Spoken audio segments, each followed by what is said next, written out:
Hello বন্ধুরা, তোমরা সবাই কেমন আছো? আজকে আমি তোমাদের সাথে একটা হেলদি টিফিনের রেসিপি শেয়ার করব, যেটা আমি প্রায় দিনই স্কুলে ক্যারি করি।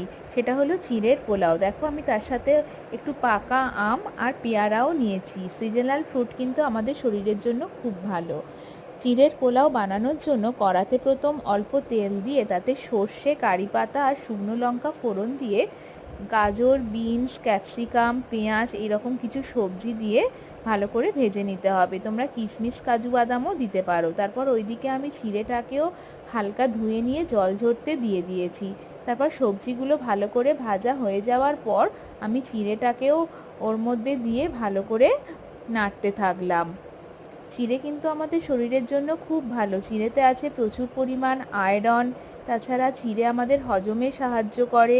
আর চিড়ে খেলে কিন্তু অনেকক্ষণ পর্যন্ত পেটও ভরা থাকে, তাই বারবার খিদেও পায় না, তাই ওজনও নিয়ন্ত্রণে থাকে। এই রেসিপিটা তোমাদের কেমন লাগলো আমাকে কমেন্ট করে অবশ্যই জানিও।